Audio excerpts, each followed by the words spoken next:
Olá, seja bem-vinda, seja bem-vindo a quem nos escuta ou nos assiste. Eu sou Margarida Dias e este é o podcast e videocast Prof. Histórias, uma produção do grupo de pesquisa Espaços, Poder e Práticas Sociais do Departamento de História, Campus Natal, da Universidade Federal do Rio Grande do Norte. Esse é um espaço para refletir sobre o campo do ensino de história a partir das práticas e reflexões docentes de egressos e egressas do mestrado profissional em ensino de história. Em nosso sexto episódio, teremos a participação da professora Vanessa Espinosa como entrevistadora da nossa bancada. O objetivo de nossos encontros é que haja um diálogo sobre um tema emergente do chão da escola para os bancos da universidade, gerando saberes e soluções diferentes. Esperamos que você, docente, se sinta estimulado e estimulada a vir conosco nesse compartilhamento de ciência, saber e esperança. Olá a todas e todos, eu sou Vanessa Espinosa e hoje teremos uma conversa com 3 docentes da rede básica e pública de Natal, Rio Grande do Norte, e de Fortaleza, no Ceará. Carla Renata Vieira Rodrigues tem a dissertação Cidadania e Igualdade como projeto, ensino de história em uma escola inclusiva. Essa dissertação foi defendida em novembro de 2020. Também para compor essa bancada, André Vinícius Bezerra Magalhães, com a dissertação Hoje Não Vai Ter Aula, Educação Histórica e Aprendizagem Colaborativa a partir da experiência com a ONHB, defendida também em novembro de 2020. E para fechar o nosso time, nós temos Marcos Antônio da Silva, com a dissertação Ressignificar a Dependência Escolar, um caminho a partir do uso de TICs no ensino de história.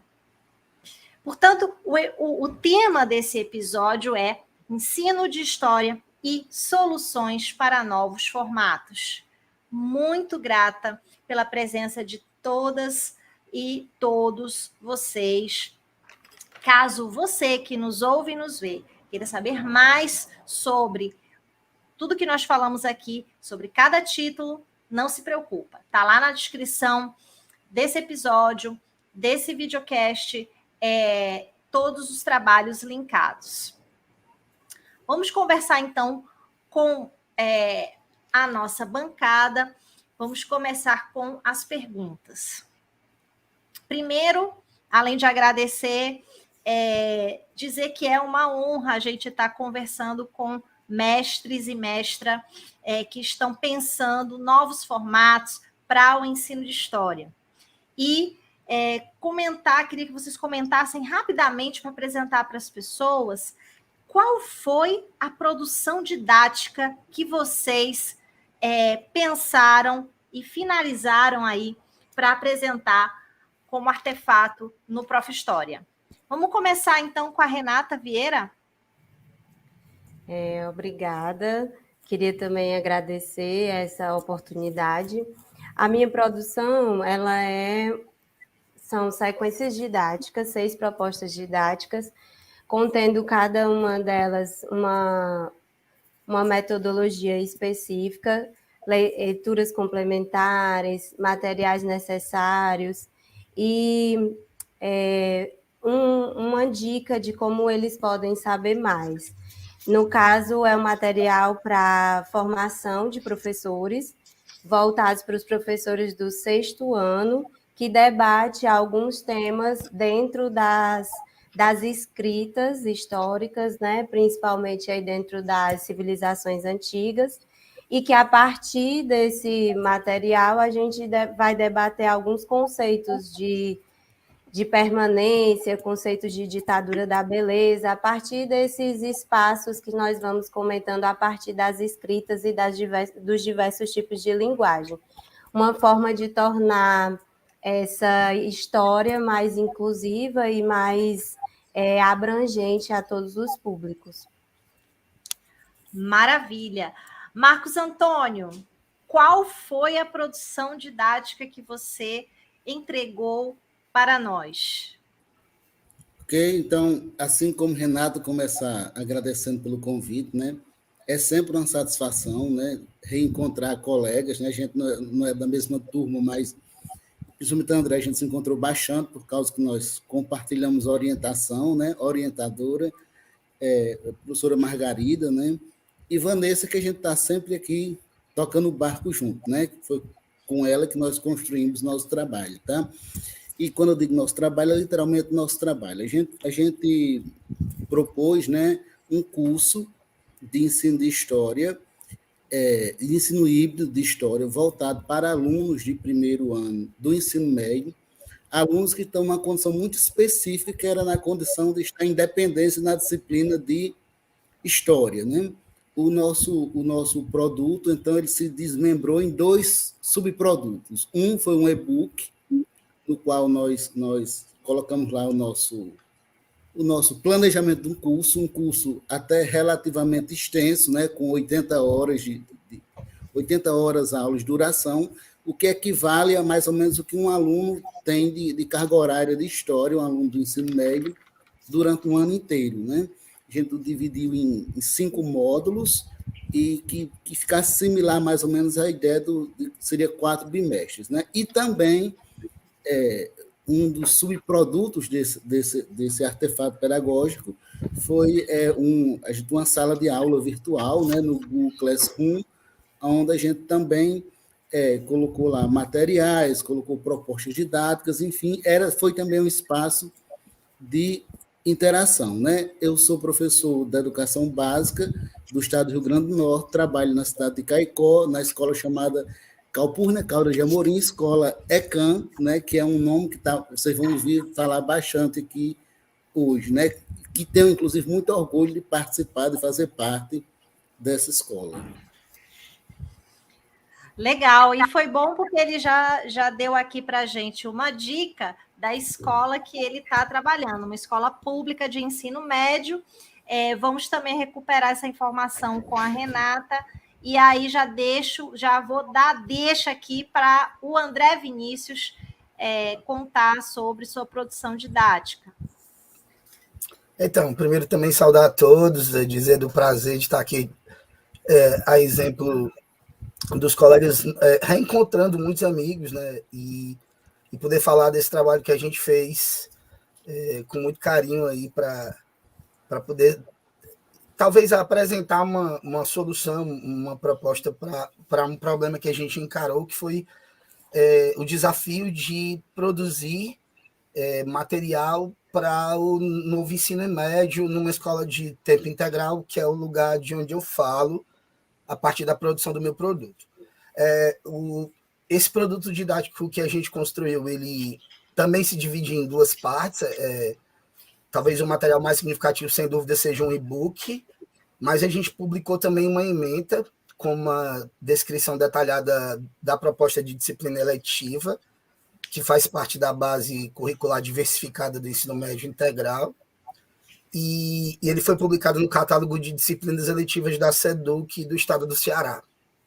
O e-book, a exemplo da Renata, também é um conjunto de sequências didáticas, cujo o mote, o princípio, é tentar, como vai se tratar de um material para uma disciplina eletiva, é tentar construir um projeto de ensino de história a partir da própria epistemologia da história, da base da ciência histórica, da busca pelo conhecimento histórico, utilizando fontes, documentos e propostas de atividade que levem o aluno a refletir sobre a construção do saber histórico, muito mais do que simplesmente a reprodução das informações, dos conteúdos, dos fatos, ele mergulhar um pouco no processo de como esse conhecimento é produzido e pensar e refletir sobre isso. O material também é voltado para professores, a exemplo da Renata. O e-book ele é todo construído no sentido de auxiliar o trabalho de qualquer professor que possa se apropriar dele, tanto na integralidade como fragmentado. Ele atende muito na perspectiva do trabalho, por exemplo, com a história dos povos africanos, os povos originários, atendendo também a demandas de lei e demandas de necessidade de lutar por esse ensino, por esse campo da história que tem entrado minimamente nas produções didáticas praticamente só para atender à força da lei, e a gente pensa nisso como uma necessidade, e ele está presente também no nosso trabalho. Eu acho que é um pouco isso. Por enquanto, acho que é isso. A escola que você pensou essa produção didática, André? Então, eu falo de 2 lugares, né? Eu sou professor da rede pública e também sou professor da rede privada. Mas eu pensei esse produto didático para a escola pública por conta de ser uma escola em tempo integral e a gente tem a necessidade de ofertar disciplinas eletivas.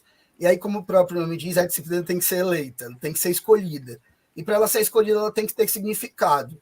E aí, está no próprio título da minha dissertação, eu proponho um ensino de história significativo, que consiga dialogar com o lugar social em que os estudantes estão inseridos, com as demandas da vida cotidiana dele, com a realidade na qual ele se insere, e a partir daí isso ter significado. Pensar uma história que durante muito tempo para os estudantes estava presa num passado distante, imutável, pronto e acabado, e que ele possa, a partir dessa relação, entender que aquele conhecimento é uma lente incrível para ele olhar o presente.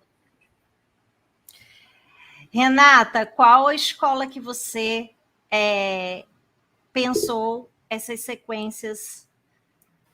Bom, eu sou professora há 11 anos, né? Eu me formei em 2010 na UFC. E a minha escola, há mais ou menos desde 2015, eu trabalho em uma escola polo para surdos, aqui em Maracanaú, que faz parte da região metropolitana de Fortaleza. Então, sou professora efetiva do município de Maracanaú. Atualmente, eu estou trabalhando na equipe de formação da Secretaria de Educação, mas esse material, né, essa sequência didática, ele foi pensado para essa realidade em que eu estou ainda inserida, que é a realidade da Escola Martins Rodrigues, que é a escola polo de surdos. Então, eu dou aula do 6º ao 9º ano. Em todas as turmas eu vou ter uma média de 2 ou 3 alunos surdos, e dependendo das demandas, nós vamos ter alguns alunos com outros tipos de deficiências, né? Público-alvo da educação especial. Então, dentro desse aspecto, a gente trabalhou para esse público, né? Pensando possibilidades em que essas sequências didáticas elas pudessem alcançar todos os alunos, na medida do que o André fala também, propostas significativas, pensando textos complementares, visualizando esse professor que nunca pensou ou que não tem um trabalho voltado especificamente para a educação inclusiva. Então, esse material que posteriormente virou um e-book, ele foi publicado pela editora Cabana e a gente deixou aí disponível para que os professores eles pudessem, né, fazer esse download, baixar e dentro do proposto, utilizar as sequências ou conjuntas ou separadas dentro da sua prática de sala de aula. Então, é interessante porque você já está contando para a gente, Renata, essa questão do locus, do perfil da sua escola, que fomenta esse seu olhar de docente pesquisadora para gerar as produções, né?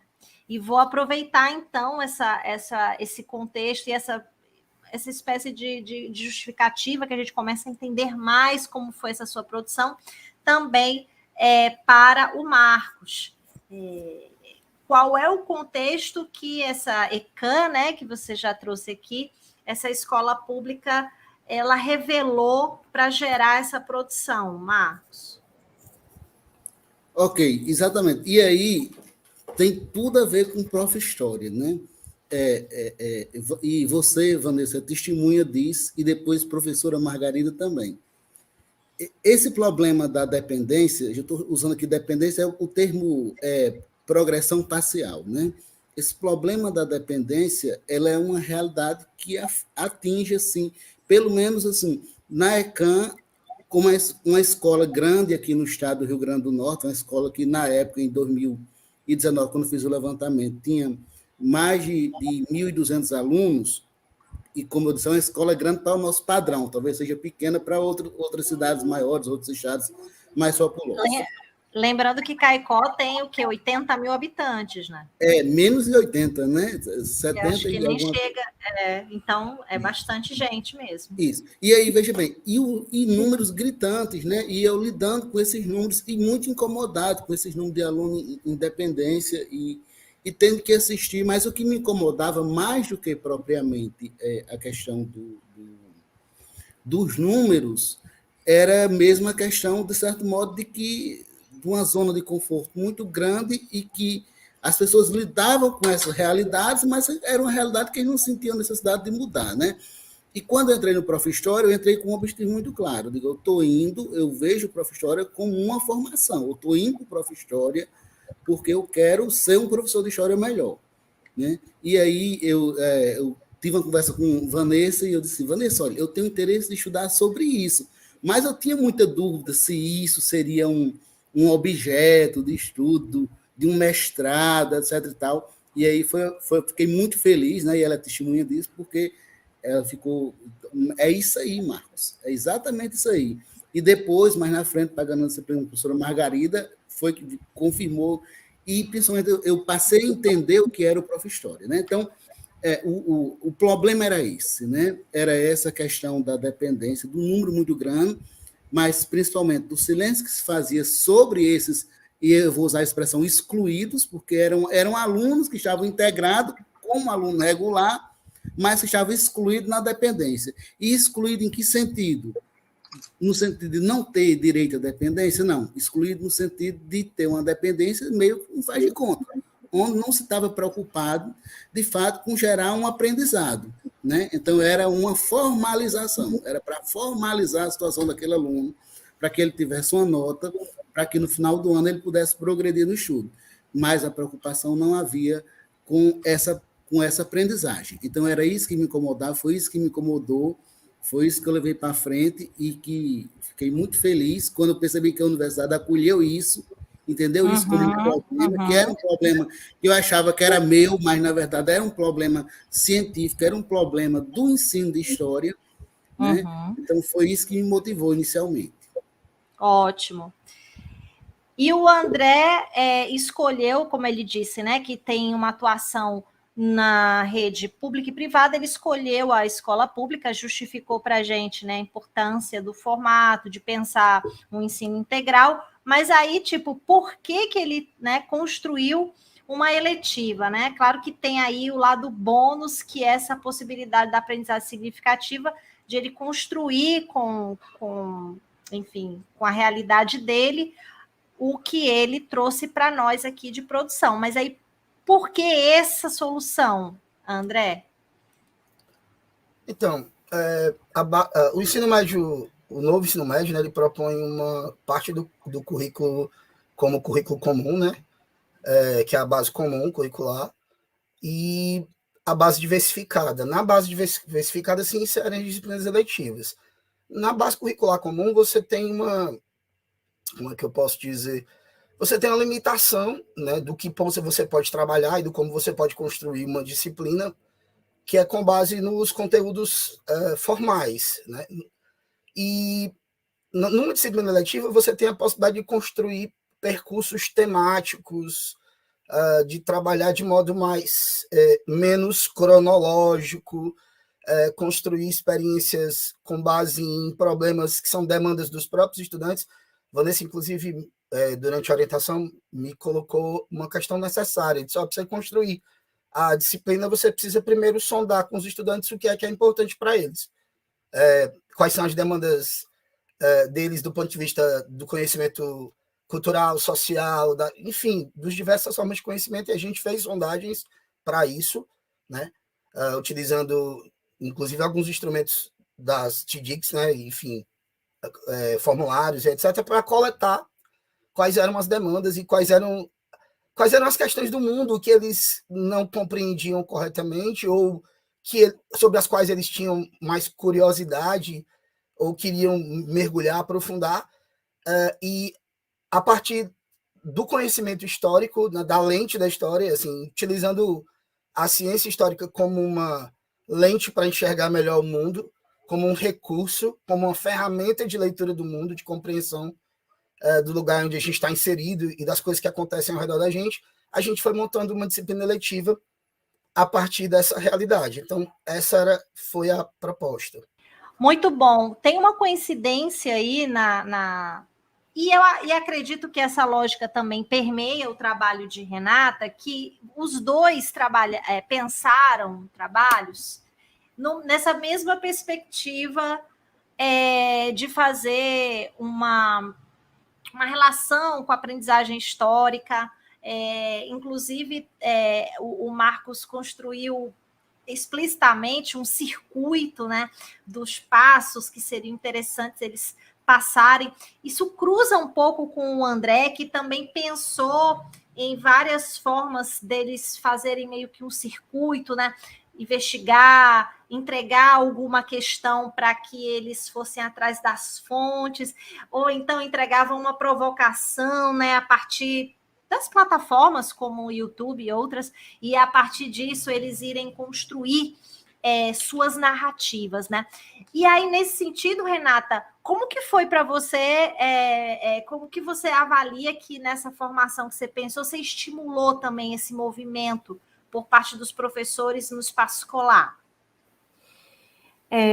Eu acredito que isso tem muito a ver com o que a gente pensou como problema, né?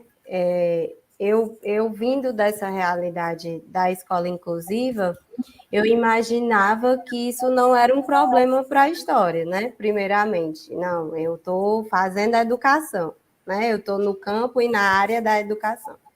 E aí foi muito importante assim o apoio, né, que eu tive da minha orientadora, a Juliana, de perceber assim, Renata, vamos para a base, vamos para o método histórico, vamos procurar visualizar as questões que você tem como problemática dentro da sua escola.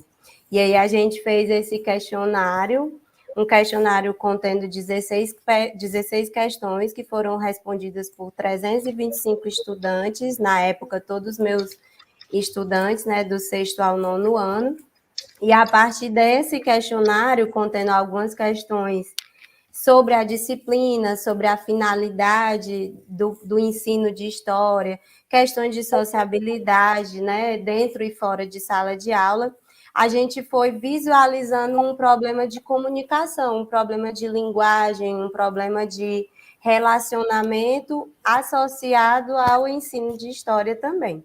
Então, esse produto, ele foi pensado para que o professor, ele possa aliar o conteúdo curricular, né? Ele está ali dentro de sala de aula, comentando com os alunos sobre a sociedade grega, por exemplo, mas a partir das sequências didáticas que nós trazemos, ele pode debater conceitos históricos mais amplos, né? Sair do livro didático e compreender como esse aluno pode se comunicar em sala de aula dentro das suas diferenças.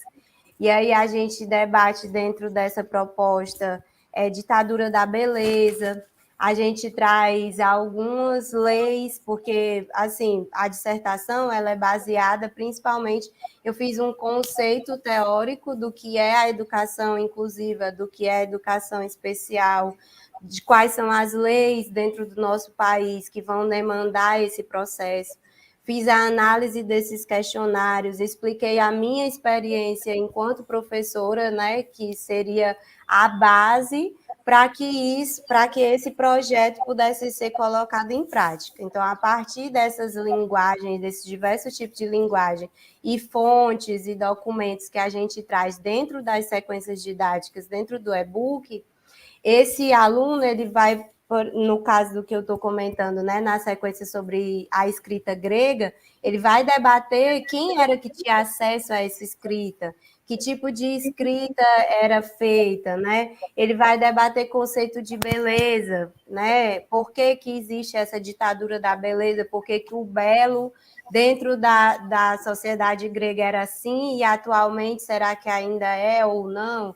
Então, essa problemática a partir do que existe, né, do que é significativo para aquele estudante, do que é a consciência histórica dele, e indo encaminhado a partir do que o professor tem de subsídios também que a gente traz com esse e-book, né, que no final virou um e-book.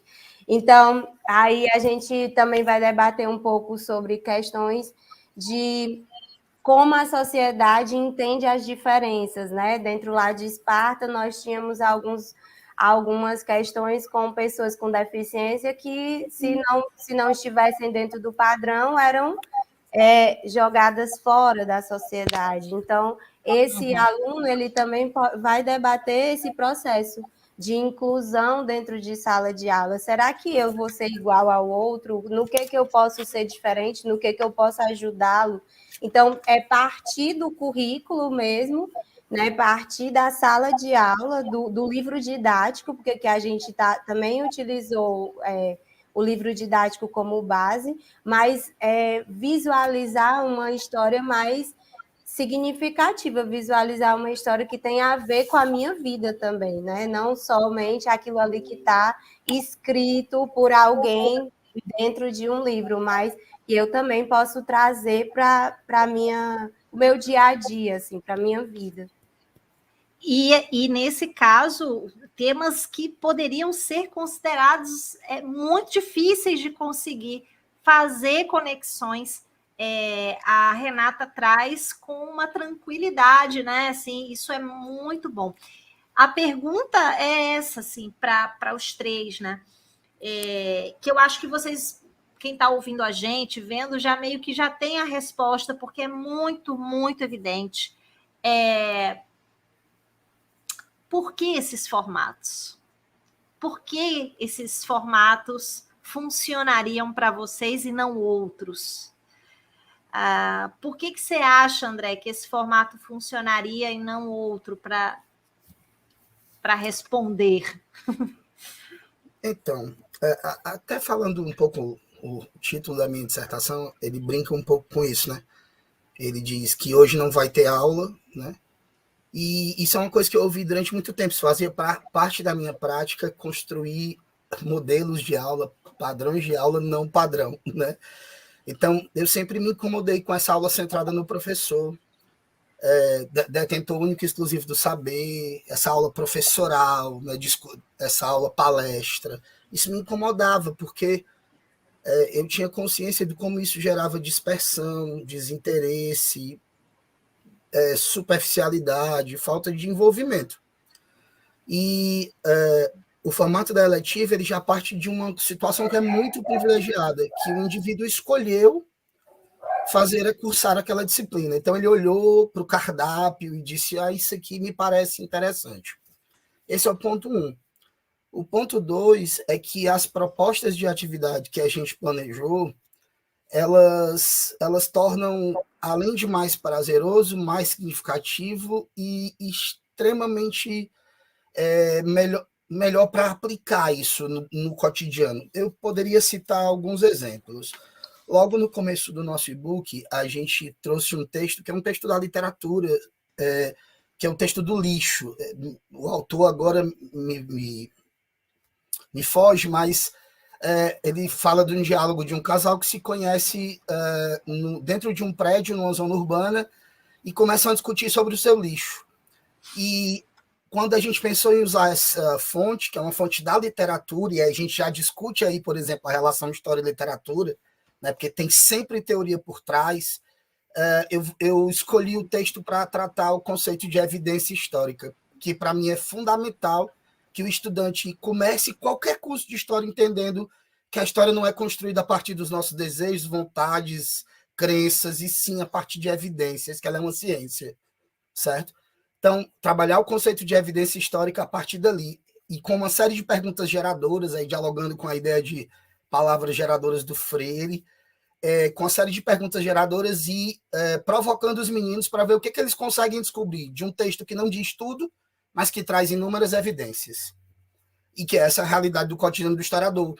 Encontrar um monte de lacunas que são preenchidas ou pela sua pesquisa ou pela próxima pesquisa, e aí o estudante começa a entender como aquela ciência se constrói, e isso para mim é caríssimo, né? Depois a gente, por exemplo, tem um trabalho com um texto muito conhecido, que acho que é Viagem ao Brasil, né?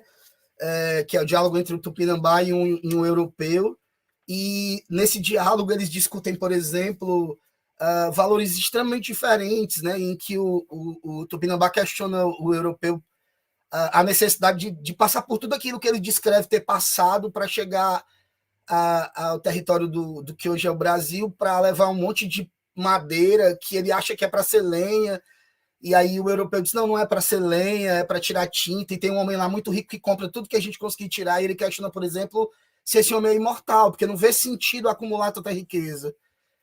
E aí vai discutir, por exemplo, que aí e é questionado pelo europeu, dizendo, não, ele não é imortal, mas ele tem filhos, esposa, e ele quer acumular para dar conforto a essas pessoas.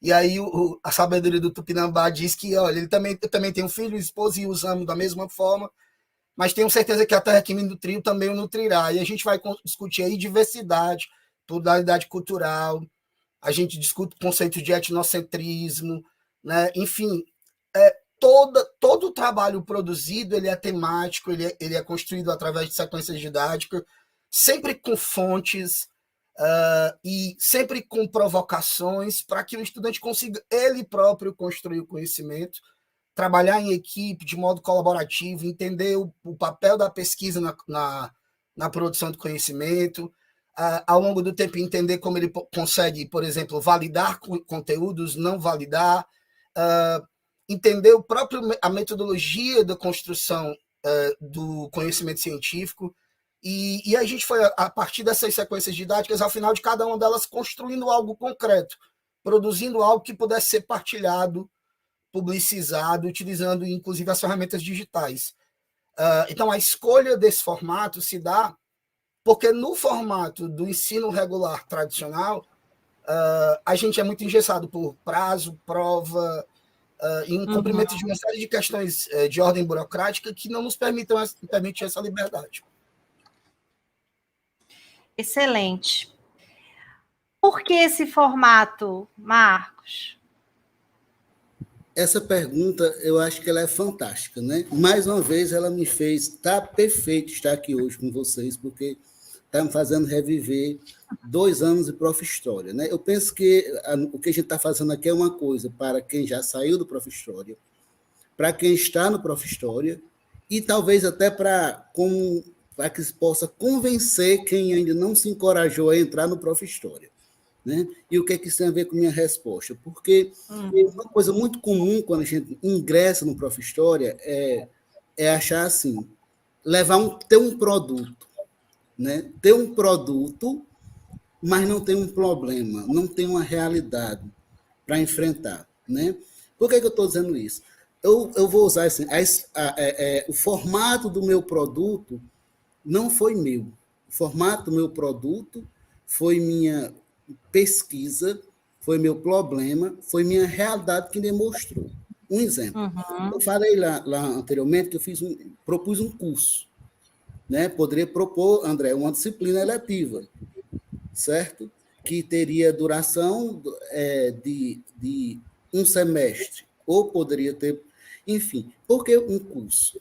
Né? E, principalmente assim, porque quando eu fui observar quais eram as práticas que a gente tinha com esses alunos da dependência, era fazer um ensino super abreviado, né? Ou chamava os meninos para fazer 4 avaliações, quando muito, esse menino levava essas avaliações para casa, preenchia, entregava, a gente dava a nota, está aprovado, né? Ou, em outras realidades, o aluno era do matutino, vai lá, meu filho, vá lá para o vespertino assistir aula, escolha uma turma para você assistir aula, e aí esse aluno ia quando queria, porque ele não estava nem na frequência do professor, ou, mesmo se fosse, se ele assistisse às 80 aulas durante o ano, que seria a carga horária integral, não eram aulas pensadas para ele que estava naquela situação. Eram aulas pensadas para o que chama de aluno regular. Então, foi pensado o curso por causa dessa realidade. Que eu não podia criticar isso e propor uma coisa que fizesse o mesmo que já estava sendo feito. Outro exemplo, só para finalizar, é a questão do porquê o híbrido. Né? Por que o híbrido? Não foi uma escolha minha, porque se a gente for pensar, né, quando eu disse assim, é híbrido, e eu tenho que pensar, pensar uma sala virtual, e não uma sala virtual que vai só reproduzir aquilo que está lá no presencial, mas uma sala virtual que tem uma vida própria, que possa gerar também aprendizado, gerar interação, cooperação lá também, então que tem uma outra vida, né? E aí, quem me disse que precisava disso? Né? Quem me disse que precisava disso foi a maior parte desses alunos que estão independentes são justamente alunos que trabalham, né? E que, por trabalhar, eles ficam, de certo modo, impedidos de participar de uma presencial. Porque, por exemplo, o aluno é do matutino, muitas vezes, né? Tem muitos alunos do vespertino que estão em independência, e aí esses alunos trabalham pela manhã. Como é que esses alunos iam assistir essa aula? E assim por diante. Então, eu acho que foi outra lição, grande lição que eu tirei de professor e que vou levar para a minha vida. Né? Eu acho que quem vai definir, quem vai formatar o produto é a realidade. A gente não pode colocar nossos desejos, nossas vontades, né? Ou aquilo que é mais fácil para a gente à frente do que demanda os nossos problemas. Renata, por que, Renata, esse formato e não outro? Eu estava escutando ele falar e pensando que realmente, para mim também foi isso. Eu entrei, né, no Profistório uma pessoa e realmente eu saí outra completamente diferente. Eu tinha essa ideia do André de que a gente não pode fazer a história tradicional no sentido de achar que só a gente que é detentor do conhecimento, e dentro das minhas aulas eu fazia isso, mas a partir do caminhar dentro do processo e dentro do programa e das disciplinas que eu fui escutando e aprendendo e pensando principalmente, e especialmente através de um grupo que eu conversava bastante, que são colegas do próprio Prof. História espalhados pelo Brasil inteiro que trabalham com educação inclusiva, trabalham com história especificamente para surdez, né, para os surdos, e a gente formou um grupo, né, um grupo de WhatsApp, e esse grupo vai acumulando, né, vai mostrando as produções, vai trazendo para a gente uma esperança de que essas produções estejam cada vez mais à frente. E aí, quando a gente sentou mesmo para fechar, eu e a Juliana, eu ainda não visualizava o que ela visualizava. Então, ela dizia para mim, Renata, a gente vai fazer, a gente está caminhando para isso daqui. E eu dizia, Juliana, isso não vai dar certo. Não, Juliana, não tem como. E ela me dizia, calma, você está dentro do método histórico, a gente está trabalhando os conceitos, a gente está trabalhando permanência, a gente vai trabalhar com exercício de cidadania, a gente está construindo essa proposta que você pode não visualizar aqui nesse momento, mas que quando eu terminei de escrever, eu realmente fiquei, poxa, se aquele professor, como eu, pego esse material e coloco pelo menos em prática uma dessas propostas, ele vai estar trabalhando pensamento crítico, ele vai estar analisando o seu aluno de forma diferenciada, ele vai trabalhar a diversidade em sala de aula, sabe? A ideia dessa proposta era justamente fazer isso. E quando eu escuto, eu publicizei, né? Coloquei para as pessoas, coloquei para alguns colegas, e aí eles dizem, Renata, eu usei tal proposta, Renata, achei bacana essa daqui, eu consegui colocar em prática. Eu mesma coloquei em prática em alguns momentos com os meus alunos, mas isso me dá a certeza de que essa proposta era a ideal, sabe? Assim, no que eu penso, eu não conseguiria visualizar uma outra proposta atualmente. É óbvio que a gente tem N coisas que pode melhorar, mas assim, nesse contexto do que eu fiz e do que foi o processo, acredito que foi fundamental ser essas sequências. Excelente. Muito bom, acho que tivemos aqui muitos aprendizados, muita coisa boa, dá para a gente refletir das nossas práticas e o que vocês acabaram de falar, né? Convite para que outros docentes e outras docentes possam olhar para esses formatos e terem também caminhos para inspirar novas práticas e revolucionando, como deveria ser sempre, o espaço do ensino e do ensino de história. Eu queria que vocês falassem, que vocês dessem aqui a palavra final para a gente ir se despedindo nesse nosso encontro virtual e virtuoso. André, fale conosco. Então, é sempre um prazer assim, poder conversar com colegas que eu conheço de perto e que são tão comprometidos assim, com o ensino de história e com o papel político, cultural, né, relevante da nossa ciência. Fazer aqui um agradecimento aos professores pelo convite, saudade da UFRN, saudade de Natal, e fazer propaganda também do meu produto, gente. Ele está disponível, assim, a dissertação está publicada, o anexo, que é o Xodó, que é o e-book com as sequências didáticas, estão lá disponíveis. Com a exemplo do que a Renatinha falou, eles podem ser apropriados de modo integral, vocês podem quebrar e usar essa ou aquela sequência, podem ressignificar, utilizar como inspiração para outros trabalhos, entendendo o método. Está publicado também no catálogo da SEDUC, alguns colegas também, exemplo da Renata, tiveram contato comigo e eu consegui aplicar. Dizer que eu também pus em prática, eu tive a oportunidade de ministrar essa disciplina eletiva na EMTI, né, na Escola de Ensino Médio de Tempo Integral Walter Sá Cavalcante, a escola pública na qual sou lotada há mais de 10 anos, né, e agradecer, porque essa experiência no Prof. História foi muito edificante. Eu sou um professor com 21, 22 anos de sala de aula, e o Prof. História foi uma injeção de ânimo na minha vida assim, incrível como profissional, né? E pôde render frutos, e eu já estou com saudade, com vontade de voltar aí para um doutorado breve, para continuar estudando e poder trazer essa, como o Marcos falou, essa formação, né, que é a pós-graduação, e permitir que isso impacte a minha sala de aula e a aprendizagem dos meus alunos do modo mais positivo possível. Legal. Será sempre bem-vindo, com certeza, a essas jornadas prof-históricas. Renata, diga você.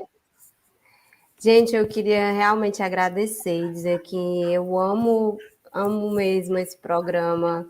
Me fez crescer, me fez acreditar no meu potencial enquanto professora, enquanto pesquisadora, principalmente, que eu não tinha tanto esse contato com a questão da pesquisa, principalmente porque já tinha passado bastante tempo, né, já distante da academia, e me fez repensar diversos valores, diversos conceitos, diversas formas de ver o mundo, inclusive pessoalmente, né? Foi maravilhoso esse projeto na minha vida, né? Esse programa na minha vida, e dizer assim que realmente eu acredito nessa história que seja movida dentro do chão da sala de aula, que a gente realmente tem muitos professores maravilhosos, a gente precisa trabalhar outros tipos de formatos mesmo, sabe? Trabalhar com o lúdico. A minha proposta traz